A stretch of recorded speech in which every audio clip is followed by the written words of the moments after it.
الحمد لله رب العالمين والصلاة والسلام على سيد المرسلين وعلى آله وصحبه أجمعين أما بعد. محترم سامعین و ناظرین، انسان کو جب کوئی نعمت، کوئی دولت ملتی ہے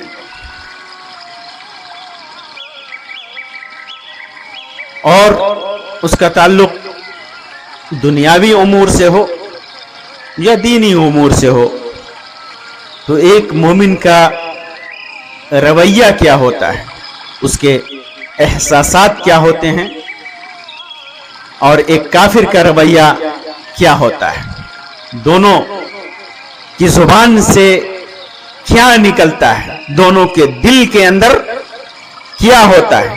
آج میں دو مثال دے کر کے ایک کافر کے تعلق سے اور ایک مسلم کے تعلق سے اس بات کی وضاحت کروں گا. واضح رہے کہ وہ نعمتیں چاہے دینی ہوں یا دنیاوی ہوں، دنیا میں مال و دولت، زر و جواہرات، گھر، محلات، یا جو کچھ بھی ہو، روپیے، پیسے، اولاد، جو جس کا بھی تعلق دولت سے ہے، نعمت سے ہے، یا اخروی نیک عمل کرنے کی توفیق، کوئی بھی عمل، نماز، روزہ، حج، زکوٰۃ کی توفیق، دعا کی توفیق، احسان کی توفیق، اور اس پر حاصل ہونے والے ثواب کی امید، جو بھی حاصل ہو، اس پر ایک مسلمان آدمی کیا کن احساسات کا اظہار کرتا ہے، اس کی مثال یہ ہے کہ وہ اللہ کے فضل کا بیان کرتا ہے، اللہ کا شکریہ ادا کرتا ہے. ایک مومن انسان اللہ کا شکریہ ادا کرتا ہے کہ اللہ تبارک و تعالی نے اپنے فضل سے، اپنے کرم سے، اپنے احسان سے میرے اوپر اس نے اپنا فضل کیا ہے. اس کی مثال سلیمان علیہ السلام کی زندگی میں ہے. سلیمان علیہ السلام نے کیا کہا تھا؟ قال، اللہ تبارک و تعالی فرماتا ہے کہ قال ھذا من فضل ربی، یہ میرے رب کا فضل ہے، لیبلونی ااشکر ام اکفر، تاکہ وہ مجھے آزمائے کہ میں شکریہ ادا کرتا ہوں کہ ناشکری کرتا ہوں، ناشکری کرتا ہوں یا شکریہ ادا کرتا ہوں. یہ کب ہوا تھا؟ سلیمان علیہ السلام، جیسا کہ ہر مسلمان جانتا ہے کہ بہت ساری خوبیوں سے ان کو اللہ تبارک و تعالیٰ نے نواز رکھا تھا. ایسی حکومت دی تھی کہ ان سے پہلے اور ان کے بعد کسی کو وہ حکومت نہیں ملی. آپ کو پرندے کی آواز بھی، جانوروں کی آواز بھی سمجھنے کی قوت اللہ تبارک و تعالیٰ کی طرف سے دی گئی تھی. آپ انس و جن سب پر حکومت کرتے تھے.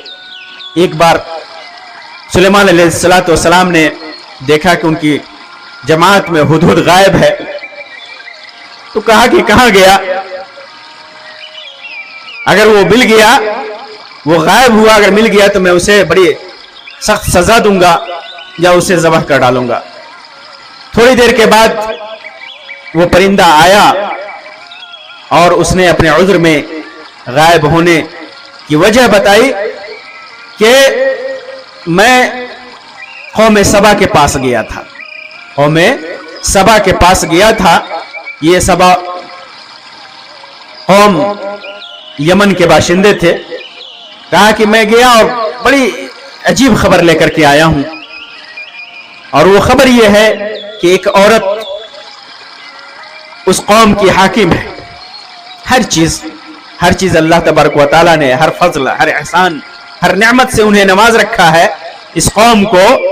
اور ایک بہت ہی مرصع، بہت ہی خوبصورت اور بہت ہی عالیشان اسے تخت دیا گیا ہے. اس کے پاس بہت عالیشان تخت ہے. लेकिन अजीब बात यह है कि वो औरत, उनकी हाकिम, उनकी मलिका, रिवायतों में उसका नाम बिल्किस, मलका बिल्किस जिक्र किया गया है। कहा कि बिल्किस वो औरत और उसकी कौम अल्लाह को छोड़ करके सूरज के सजदे कर रही है। शैतान ने उनको भटका रखा है, सीधे रास्ते से उन्हें गुमराह कर रखा है कि वो एक अल्लाह को, जो आसमान और जमीन का निगहबान है, हर चीज को जानने वाला है, उसे छोड़कर वो लोग गैरुल्लाह की इबादत कर रहे हैं, सूरज की परस्तिश कर रहे हैं, सूरज की इबादत कर रहे हैं। तो सुलेमान अलैहिस्सलाम ने कहा कि ठीक है, मैं देखता हूं कि तू झूठा है या सच्चा है। जाओ, मेरा ये खत लेकर जाओ और उनके पास छोड़ो और कुछ हट करके देखो कि वो क्या जवाब देते हैं, उनका रवैया क्या होता है, उनके ऊपर क्या असर पड़ता है। फिर वो हुदूद लेकर के परिंदा गया और उसने उनके पास डाल दिया। वो औरत, वो हाकिम बिल्किस ने उस खत को पढ़ा और कहा कि ऐ मेरी फौज के लोगों, मेरे पास एक निहायत ही करीम खत मिला है, बहुत ही बेहतरीन खत मुझे मिला है, रिसाला मिला है, पैगाम मिला है, जिसे सुलेमान ने लिखा है और उसकी इब्तिदा उसने की है अल्लाह रहमान और रहीम के नाम से, बिस्मिल्लाहिर रहमानिर रहीम से उसने शुरू किया है और कहा है कि तुम लोग मुसलमान बनकर के मेरे पास आओ। अब ये तुम बताओ कि मैं क्या करूं, मैं फैसला नहीं कर पा रही हूं कि मैं क्या करूं, तुम लोग बताओ कि हमें क्या करना चाहिए। फौज के लोगों ने कहा कि हम लोग कुव्वत वाले हैं, ताकत वाले हैं, हमारी फौज बहुत मजबूत है, तुम जो फैसला करो, तुम्हारा फैसला हम मानेंगे। तो बिल्किस ने, मलका सबा ने कहा कि जब कोई हाकिम,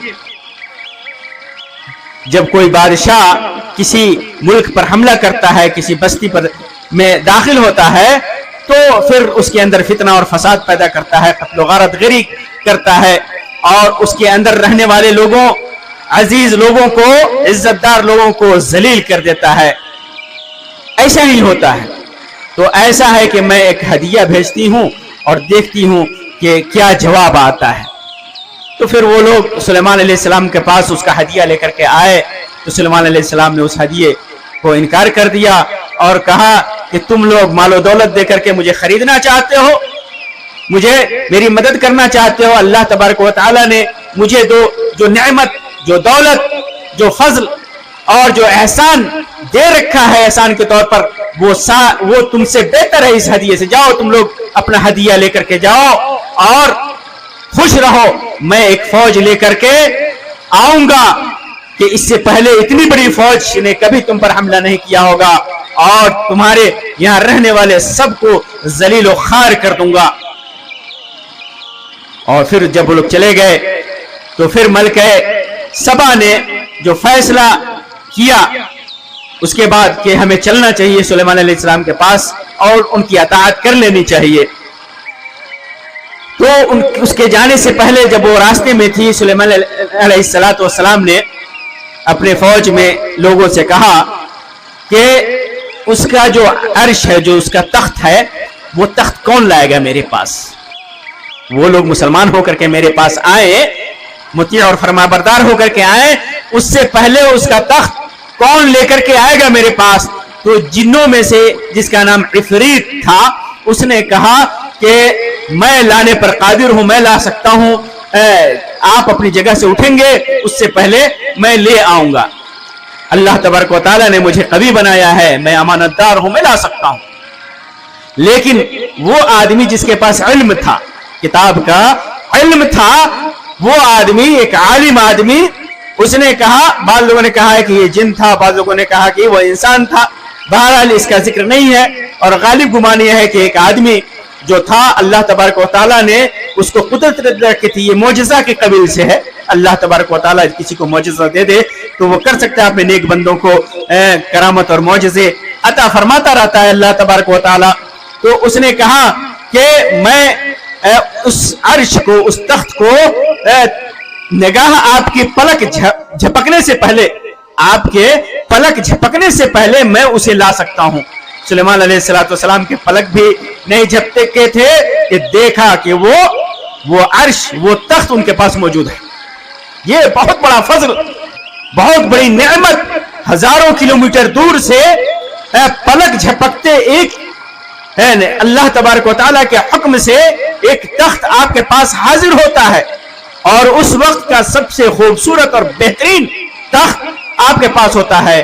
تو ایسے موقع سے شکریہ ادا کرتے ہوئے سلیمان علیہ السلام نے کہا تھا ایک مسلمان کے دل کی جو آواز ہوتی ہے, اللہ کے نیک بندے کے دل کی کہ جو احساسات ہوتے ہیں اس کا اظہار کیسے ہوتا ہے, اسی کا ذکر اللہ تبارک و تعالیٰ نے فرمایا قال ھذا من فضل ربی, یہ میرے رب کا فضل ہے, میرے رب کا احسان ہے, میرے رب کی طرف سے دی ہوئی نعمت ہے, اس کا کرم ہے, اس نے دیا ہے, اپنا فضل کیا ہے. لیبلونی اشکر ام اکفر, تاکہ آزمائے مجھ کو کہ میں شکریہ ادا کرتا ہوں یا کفر کرتا ہوں.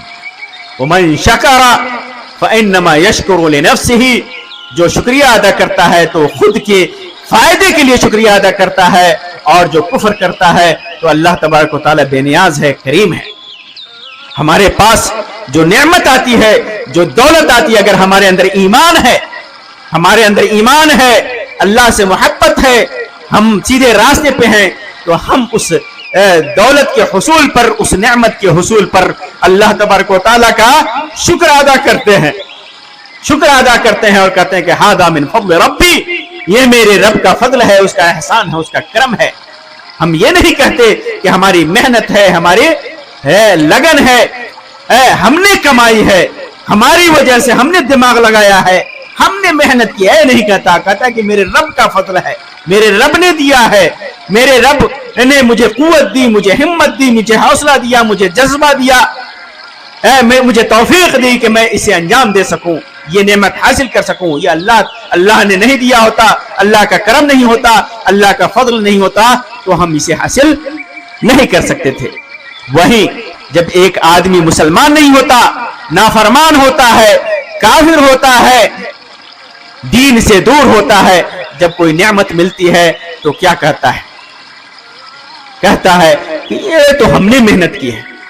آج مسلمانوں میں بھی بہت بڑا طبقہ نظر آئے گا جب ان سے صدقہ, خیرات, زکوٰۃ, احسان, پڑوسیوں کے حقوق ادا کرنے, ماں باپ کے لیے خرچ کرنے کی جب انہیں دعوت دی جاتی ہے تو کہتے ہیں کہ ہم نے کمائی ہے, یہ ہماری دولت ہے, ہماری محنت ہے.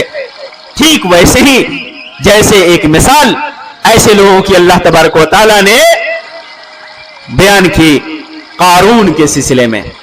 قارون نے کیا کہا تھا؟ انما اوتیتہ علی علم عندی, میرے پاس جو علم تھا, میرے پاس جو دماغ تھا, میں نے اپنے تجربے سے اسے حاصل کیا ہے. قارون مشہور نام, دولت والا قارون, جو موسیٰ علیہ السلام کی قوم میں سے تھا. موسیٰ علیہ السلام کی قوم پر ظلم کرتا تھا. اللہ تبارک و تعالیٰ نے فرمایا وَآتَيْنَاهُ مِنَ الْكُنُوزِ, ہم نے اسے کنوز دے رکھے تھے, دولت دے رکھے تھے, خزانے دے رکھے تھے. تو ان خزانوں کے کنجیاں جو بکس میں رکھے ہوتے تھے, لَتَنُوءُ بِالْعُصْبَةِ أُولِي الْقُوَّةِ, جو طاقتور, جو ایک جماعت ہوتی تھی جوانوں کی, اس کی کوجیاں اٹھانے میں ان کے کمر جھک جاتے تھے, ان کے پیٹھ جھک جاتے تھے. اتنی بھاری اس کی چابیاں تھی خزانوں کی. خزانے کتنے ہوں گے جب اتنی دولت تھی اور وہ گھمنڈ کرتا تھا. تو قوم نے کہا تھا اس سے لا تفرح, گھمنڈ مت کر, تکبر مت کر, کیونکہ اللہ تبارک و تعالیٰ گھمنڈی کو نہیں پسند کرتا. اللہ تبارک و تعالیٰ نے جو دے رکھا ہے اس کو استعمال کر, اللہ کو خوش کرنے کے لیے, आखिरत के लिए तैयारी कर, दुनिया में जो तुम्हारा नसीबा है, ला तंसा नसीबक मिन दुनिया, दुनिया में जो तुम्हारा हिस्सा है उसे मत भूल। और अल्लाह ने जैसे तुम्हारे साथ एहसान किया, अहसिन कमा अहसन अल्लाह इलैक, अल्लाह तबारक व तआला ने जो तुम्हारे साथ एहसान किया है तू भी एहसान कर, लोगों के लिए खर्च कर, गरीबों मोहताजों की मदद कर। दुनिया में ला तबगिल फसाद फिल अर्द, जमीन में फसाद मत बर्पा कर, क्योंकि इन्नल्लाह ला युहिब्बुल मुफसिदीन, अल्लाह तबारक व तआला फसाद पैदा करने वाले को पसंद नहीं करता। तो उसी वक्त उसने कहा था इन्नमा ऊतीतुहु अला इल्मिन इंदी, अल्लाह ताला फरमाता है कि उसने कहा काला इन्नमा ऊतीतुहु अला इल्मिन इंदी, उसने कहा कि मैं तो अपने तजर्बे और हुनर की बुनियाद पर ये चीजें दी गई हूं, मैं कैसे इसे दूसरों को दे दूं। उसने घमंड किया, उसने फख्र किया। अल्लाह तबारक व तआला ने जो नेमत दी थी उस नेमत पर उसने घमंड किया। एक काफिर का शेवा होता है, एक नाशुक्रे का यही शेवा होता है कि वो जो नेमत, जो दौलत उसे दी जाती है उसे अपने तजर्बे की तरफ निस्बत करता है, अल्लाह का शुक्रिया अदा नहीं करता, उसमें अल्लाह का हक, बंदों का हक अदा नहीं करता, बल्कि उसका इनकार करता है, कहता है कि ये तो मेरी कमाई है, मेरे हिस्से की चीज है। अल्लाह ताला ने कहा कि वो जानता नहीं क्या कि इससे पहले बहुत सारी सदियों में बहुत सारे लोगों को हमने, जो इससे ज्यादा कुव्वत वाले थे, उससे ज्यादा मालो दौलत वाले थे, उनको हमने हलाक कर दिया था। चुनांचे यही हुआ, अल्लाह तबारक व तआला ने इसे भी हलाक कर दिया। लोगों के समझाने के बावजूद वो समझा नहीं, अल्लाह का शुक्रिया अदा नहीं किया, अल्लाह के फضل का इकरार नहीं किया। अल्लाह ताला फरमाता है फखसफना बिही व बिदारिहिल अर्द, उसको और उसके महल्लात को, उसकी जमीन व जायदाद को, सबको जमीन के अंदर मैंने जमीन के अंदर धसा दिया। जब उसके पास दौलत थी तो बहुत सारे लोग ये तमन्ना भी करते थे कि काश हमारे पास भी ऐसी दौलत होती, लेकिन जब देखा कि वो धस गया, तबाह बर्बाद हो गया और आजाब उसका मुकद्दर बन गया, तो कहने लगे कि लौला अन मन्नल्लाहु अलैना लखसफ बिना, या तो अल्लाह का एहसान था कि अल्लाह तबारक व तआला ने हमें इससे बचाया, वरना हम भी धस जाते। ये मिसाल है, दोनों मिसालें, एक मोमिन के लिए और एक काफिर के लिए। जब उसे नेमत मिलती है उन्हें, तो दोनों के एहसासात क्या होते हैं, दोनों का तरीका क्या होता है। तो अगर हमारे अंदर अल्लाह का खौफ है, सही इस्लाम है, सही ईमान है, तो हमें किसी भी नेमत पर अल्लाह के फضل का इकरार करना चाहिए, अल्लाह का शुक्रिया अदा करना चाहिए और कहना चाहिए कि हादा मिन फضल रब्बी, ये मेरे रब का फضل है। हो सकता है कि अल्लाह तबारक व तआला आजमाइश के तौर पर उसने अपना फضل किया, हमें दौलत दी है, हमें सरवत से नवाजा है, हमें इज्जत से नवाजा है, हमें आलो औलाद से नवाजा है। कि हो सकता है हमें अल्लाह तबारक व तआला आजमाइश के जरिए से कि हम शुक्रगुजार बंदे बनते हैं अल्लाह के, या नाशुक्रे बंदे बनते हैं। हमें कहना चाहिए और हमेशा अल्लाह तबारक व तआला से दुआ करनी चाहिए कि अल्लाह तबारक व तआला हमें शुक्रगुजार बंदा बनाए, हम अपने अमल के जरिए और हम अपने जुबान के जरिए हम अल्लाह तबारक व तआला का शुक्रिया अदा करें। अल्लाह तबारक व तआला हमें शुक्रगुजार बंदा बनाए, अपने नेक बंदों में शामिल फरमाए, अंबिया, सुलहा, सिद्दीकीन और शुहदा के साथ हमारा हश्र करे, बुराइयों से बचाए, नाफरमानी से बचाए, गुनाहों से बचाए। आमीन या रब्बल आलमीन। व आखिरु दावाना अनिल हम्दुलिल्लाहि रब्बिल आलमीन व सल्लल्लाहु अला खैरि खल्क़ि व सल्लम। वस्सलामु अलैकुम व रहमतुल्लाहि व बरकातुहू।